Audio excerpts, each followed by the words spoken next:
¿Alguna vez te has preguntado cómo es posible que la ciencia construya cosas tan impresionantes como las que vemos el día de hoy? Cohetes que están yendo a Marte, literalmente en el año 2022, identificación de nuevas enfermedades y tratamientos y vacunas contra estas. Bueno, pues la ciencia no puede arrancar o no puede partir de la nada. Poder llegar a esos constructos tan elaborados requiere de un trabajo previo. Y en epidemiología, ese trabajo científico previo se llaman estudios observacionales. La epidemiología tiene tres grandes ramas de estudios mediante los cuales intenta responder preguntas acerca del mundo que nos rodea. Tenemos los estudios observacionales, tenemos los estudios analíticos y tenemos los estudios experimentales. Para el caso de hoy vamos a tratar únicamente los estudios observacionales y vamos a intentar entenderlos tal vez de una manera un poquito más holística. Los estudios observacionales, como su nombre lo indica, se refieren a estudios en los cuales la principal metodología es la observación. Yo no voy a intervenir dentro de la situación que estoy observando, más allá de para discernir a quién evalúo y a quién no evalúo. No voy a introducir variables, no voy a tener controles, ni todas estas cosas propias del método científico experimental. Solo voy a observar.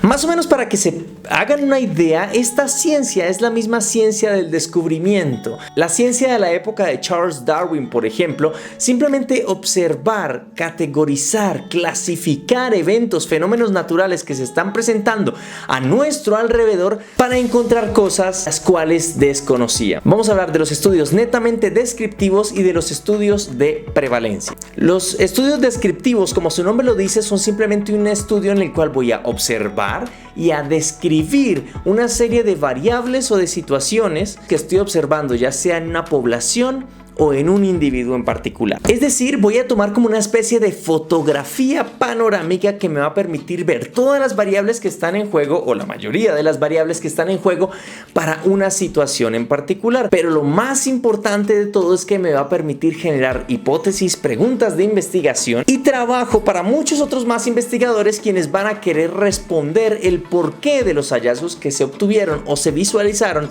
dentro de ese estudio. Digamos que ahora quiero tomar la fotografía pero a individuos, a un solo individuo o a una serie de individuos, y averiguar la mayor cantidad de información que pueda acerca de ellos, la mayor cantidad de variables que pueda acerca de ellos. Entonces voy a tener el estudio que se llama reporte de caso o series de casos. Este tipo de estudio me permite describir en detalle minucioso y académico la mayor cantidad de variables que pueda acerca de un individuo que está expuesto a un evento o que tiene una enfermedad. Regularmente para este tipo de estudios los que tienen una enfermedad, pero me permite reportar hallazgos nuevos a nivel individual, como pueden ser, por ejemplo, nuevos efectos adversos que se producen ante un tratamiento, nuevas enfermedades, como por ejemplo el reporte inicial del COVID-19 fue un reporte de caso, simplemente un artículo en el cual estaban haciendo un reporte de una enfermedad que se comportaba de manera similar a los coronavirus en humanos, pero con algunas diferencias que ya todos sabemos cómo terminó.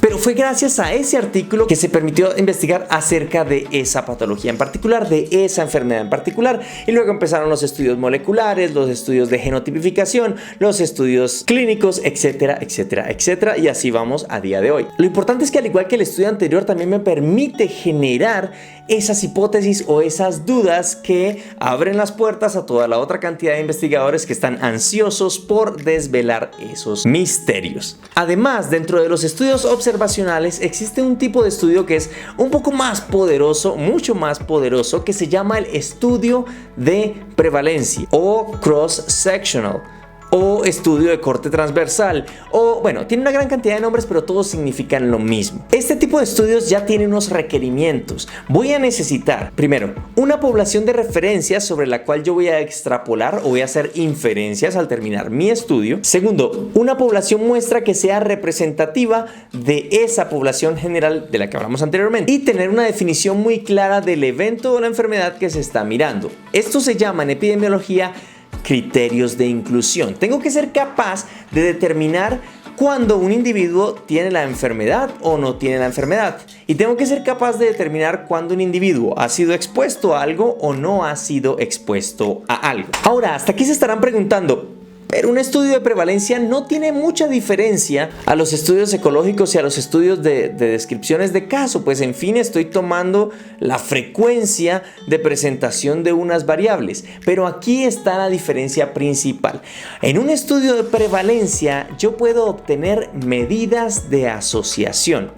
Las medidas de asociación son medidas que me permiten determinar, valga la redundancia, la asociación que hay entre dos variables. En el caso de los estudios cross-sectional, yo puedo usar razón de prevalencias o puedo usar razón de disparidad como medidas de asociación. Es decir, puedo determinar la probabilidad de que cuando se presente una exposición se presente un efecto. El estudio de prevalencia entonces me permite ver lo siguiente: una población general de la cual voy a obtener una muestra específica que voy a evaluar. Una vez que tenga todos los datos de esa población, puedo dividir la población entre los que estuvieron expuestos y los que no estuvieron expuestos a un factor de riesgo en particular.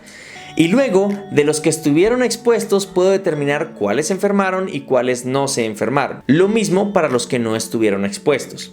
Con estos datos que obtengo de esa evaluación de prevalencia de esas variables en esa población, puedo obtener mi medida de asociación a través de la tabla de contingencia o la tabla tetracórica o la tabla de 2×2, que lo que me permite es indagar en las relaciones que hay entre mis variables de exposición y mis variables de efecto o enfermedad. Este estudio entonces posee muchas ventajas, es fácil de aplicar, tiene menos costos, pero también posee una limitación muy importante y es que no me permite establecer relación causal. ¿Por qué? Porque lo que está evaluando este estudio es la prevalencia de unas variables, es decir, lo que hay en este momento. Entonces, con la información recolectada, yo no puedo comprobar o no tengo métodos para comprobar de que la exposición al factor de riesgo antecedía al evento. Es decir, no tengo cómo explicar que la exposición fue la que causó el evento o la enfermedad. Simplemente puedo decir que están relacionadas, que a la presencia de una está presente la otra. A su vez, tampoco es apropiado para estudiar, por ejemplo, enfermedades raras. Por una razón que es muy obvia a la vista. Si es una enfermedad muy rara, quiere decir que su prevalencia es muy baja. Y eso es exactamente lo que mide este estudio, la prevalencia de unas variables. Entonces, si es muy baja, es muy probable que no alcance a ser observada por el estudio. Sé que el tema en principio puede parecer un poco complejo, pero en realidad no lo es tanto. La clave está en saber ver o visualizar estas características dentro de artículos científicos y es la mejor manera para estudiar. Existe mucha bibliografía que está disponible para que puedan revisar y ampliar mucho más este conocimiento. Pero ¿qué es lo importante? Que tengan en cuenta de que los estudios observacionales son estudios en los cuales no hay manipulación de las variables. Que dentro de esos estudios yo puedo hacer un estudio general en los que simplemente describa o relate lo que veo, pudiendo ser toda una población como en estudios ecológicos o un individuo en particular como en estudios de casos.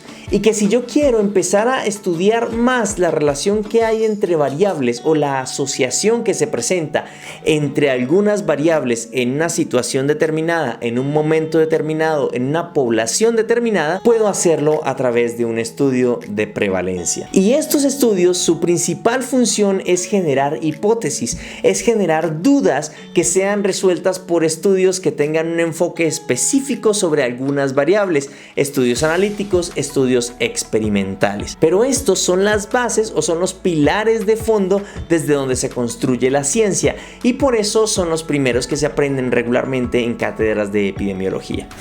Muchas gracias.